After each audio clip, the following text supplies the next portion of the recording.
ચાલો છોકરાઓ, હવે આપણે એક પ્રકારની શરૂઆત કરીએ. જમીનના પ્રકારો ભણીએ છીએ આગળથી. તો પડખાઉ જમીનની વાત આવે છે. બરાબર.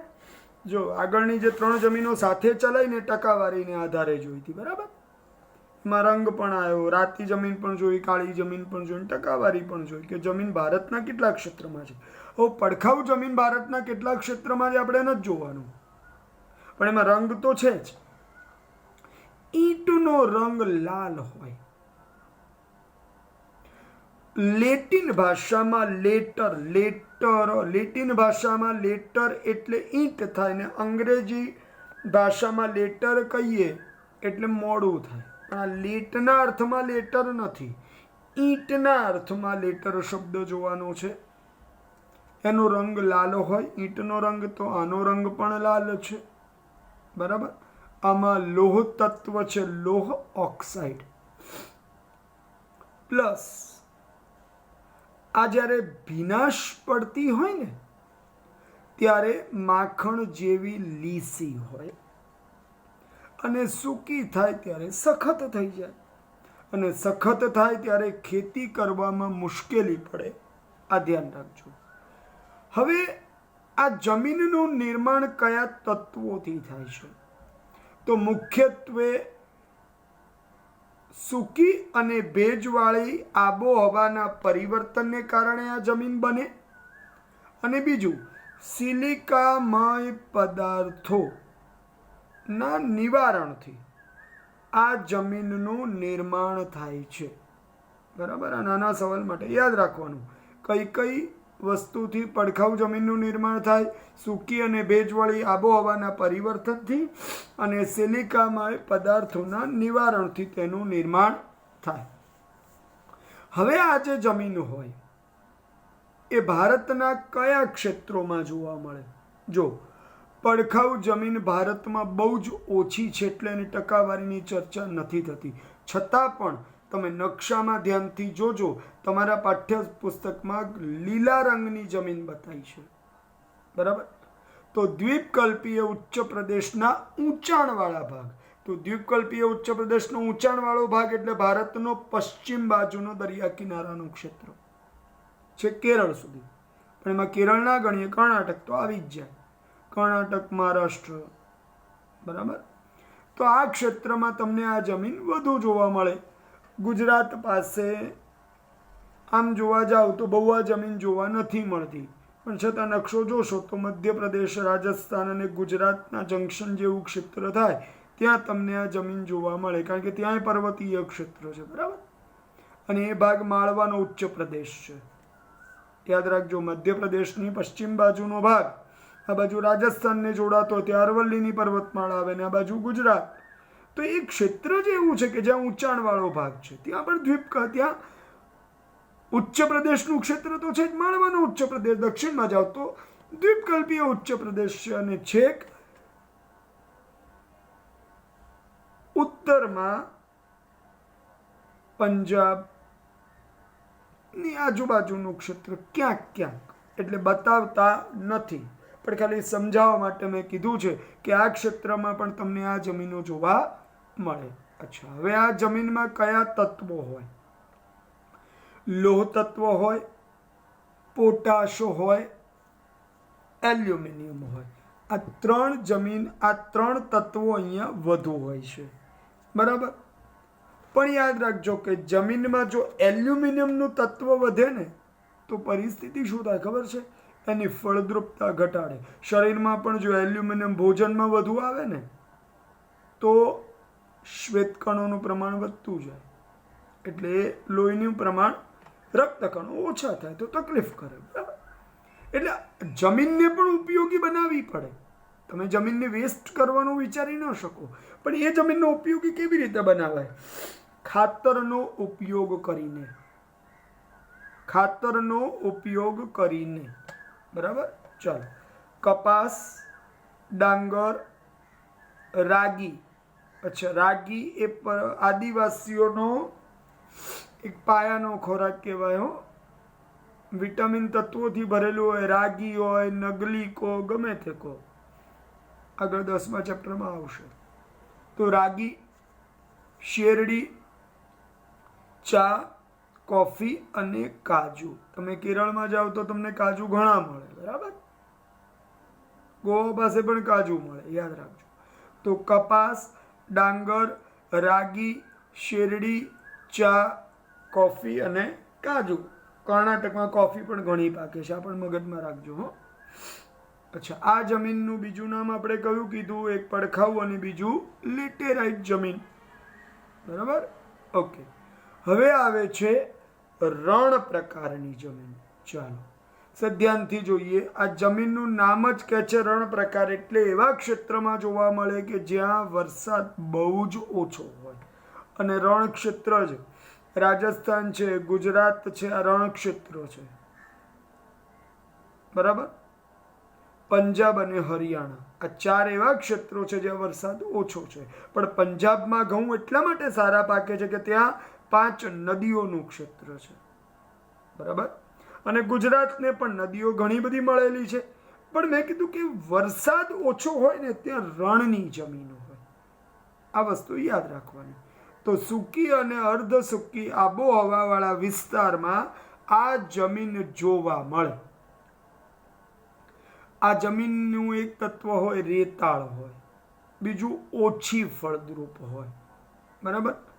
આ ઉપરાંત અહીંયા દ્રાવ્ય ક્ષાર વધુ હોય, ક્ષાર, બરાબર, મીઠું, સોલ્ટ વધુ હોય. આ જમીન મુખ્યત્વે કેવી હોય કે સિંચાઈ દ્વારા તેને ઉપયોગી બનાવી શકાય. છેલ્લા કેટલાક વર્ષોમાં રાજસ્થાન સુધી ઇન્દિરા કેનાલ છેક ઉપરથી લાવવામાં આવી, સતલુજથી રાજસ્થાન સુધી ઇન્દિરા કેનાલ, બરાબર. ભારતની સૌથી લાંબી માનવ સર્જિત કેનાલોમાં ગણી શકાય છે કે ઉપરથી નીચે સુધી લાવવામાં આવી. રાહત કામોના આધારે તૈયાર કરાયેલી હતી આ કેનાલ, બરાબર. તો એનાથી શું થયું કે સિંચાઈનું પ્રમાણ વધવાથી આ જમીન ખેતી લાયક બનાવી શકાય છે. ગુજરાતમાં કચ્છ, ઉત્તર ગુજરાત અને સૌરાષ્ટ્ર, અને સૌરાષ્ટ્રમાં તમને ખબર હોવી જોઈએ કે સૌરાષ્ટ્રમાં પાણીનો પ્રશ્ન તો હોય જ છે.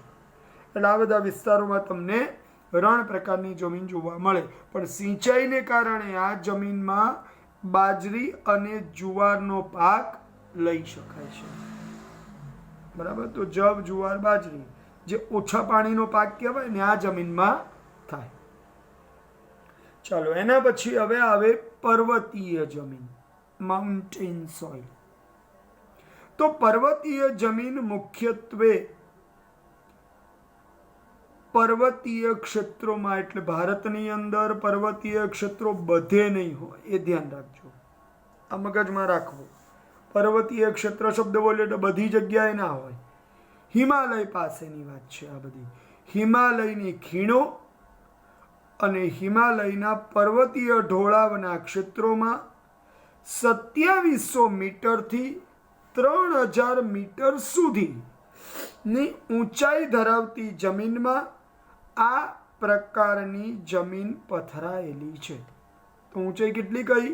2700 થી 3000 મીટર. હવે અહીંયાથી જો પર્વતીય જમીન ઊંચાઈને આધારે આપણે જોતા થયા, બરાબર. ઓકે, હવે એમાં જમીનનું ઉપરનું જે પડ હોય ને, પડ એ પાતળું હોય અને અપરિપક્વ હોય. એનો મતલબ શું કે અહીંયા ખેતી લાયક જમીન ઓછી હોય. આસામ, દાર્જિલિંગ, ઉત્તરાખંડ, હિમાચલ પ્રદેશ અને કાશ્મીર, આ બહુ સ્પષ્ટપણે જુઓ. કાશ્મીરનું ક્ષેત્રથી લઈ અને દાર્જિલિંગ સુધી આમ જોવા જાવ તો પર્વતીય જમીન એ આમ તમે ગણો ને તો આમ તલવાર આકારની જમીન બનશે, બરાબર.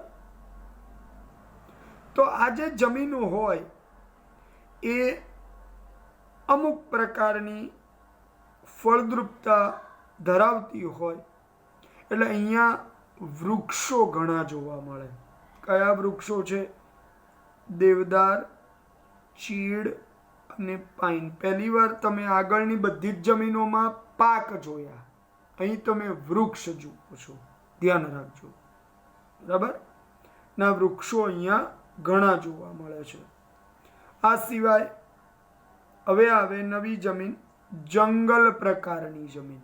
ધ્યાનથી જોજો, હવે જંગલ પ્રકારની જમીન શબ્દ વાપરીએ મતલબ આ જમીન કેવા પ્રકારની હોય તો કે જ્યાં ઊંચાઈ પર આવેલા હિમાલયના શંકુ આકારના વૃક્ષો હોય ને એ 3000 મીટરથી ઊંચી જમીન પર જ જોવા મળે।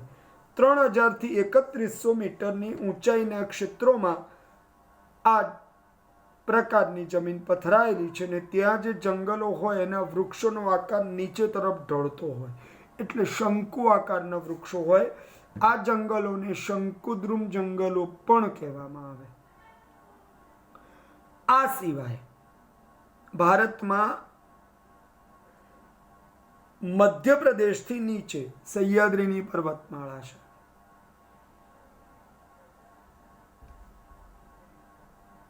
દ્વીપકલ્પીય ઉચ્ચ પ્રદેશની પૂર્વ બાજુએ પૂર્વઘાટની પર્વતમાળા અને હિમાલયની પર્વતમાળામાં તરાઈના ક્ષેત્રમાં જે મધ્ય હિમાલયનું સ્વરૂપ છે। હિમાલય 3 ભાગમાં છે। ઉપરનો ભાગ છે ઉત્તર કે બૃહદ હિમાલય, પછી વચ્ચે આવે ને અંદરનો ભાગ છે આંતરિક હિમાલય કહેવાય। તો એ મધ્ય હિમાલયના ક્ષેત્રમાં તરાઈનું ક્ષેત્ર છે। ત્યાં ફળો ફૂલો સાથે વૃક્ષો જોવા મળે, બરાબર। અહીંયા જમીનમાં પાંદડા ખરી પડે, નીચે તરફ પડી જાય અને પાંદડા જ્યારે પડે પછી એ પાંદડા લાંબો સમય સુધી એક જ જગ્યા પર રહેવાથી જમીનના પાંદડા સડવા લાગે અને સડવા લાગે એટલે શું થાય? એ જમીનમાં સેન્દ્રિય તત્વો બહુ બચે નહીં। સેન્દ્રિય તત્વો એટલે ફળદ્રુપતાનું પ્રમાણ કહેવાય, એ ઓછું હોય, બરાબર। ઉપરનો ભાગ એ સેન્દ્રિય તત્વોને કારણે આ જમીન ઉપરથી કાળી લાગે, પણ જેમ તમે ખોદતા નીચે ઉતરો ને ક્યાંક ભૂરો રંગ હોય, ક્યાંક લાલ રંગ હોય, મતલબ એની ફળદ્રુપતા ઓછી થતી જાય। છતાં આ જમીનમાં બધે નહીં, અમુક જગ્યાએ ચા, કોફી, તેજાનામાં તજ, લવિંગ, મરી મસાલા આવે, ઘઉં, મકાઈ, જવ અને ડાંગર, બરાબર। ફરી વાર યાદ રાખજો, ચા, કોફી, તેજાના, ઘઉં, મકાઈ, જવ અને ડાંગર આટલા પાક લેવામાં આવે છે। પણ આ જમીન મેં પહેલા જ કીધું બહુ જ ઓછી છે, એટલે નકશામાં જ્યારે બતાવીએ તો નકશામાં આપણે એકલી પર્વતીય જમીન જ બતાવે, કારણ કે પર્વતીયથી લઈ છેક હિમાલયની ટોચ સુધીનો ભાગ એક સાથે બતાવીએ છીએ નકશામાં। પણ ધારો તો એમાં 2 ભાગ પડી શકે, ઉપરનો ભાગ જંગલ પ્રકાર અને નીચે પર્વતીય સ્વરૂપ આવે, બરાબર।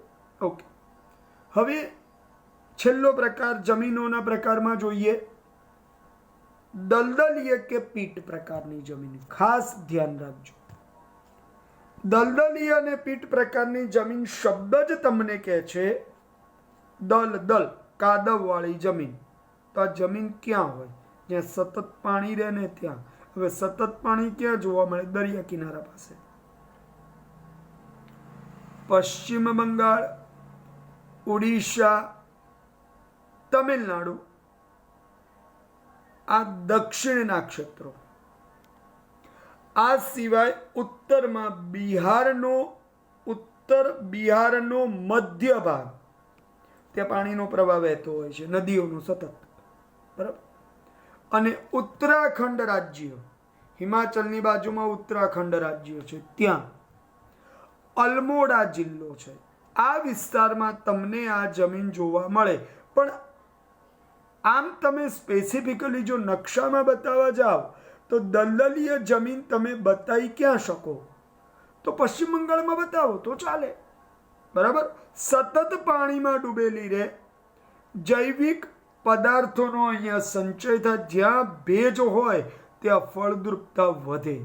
તો આ જમીન પશ્ચિમ બંગાળમાં ડાંગરની ખેતી માટે ઉપયોગી છે। આ સિવાય આપણે જાણીએ છીએ શણ પણ અહીંયા પાકે છે, બરાબર।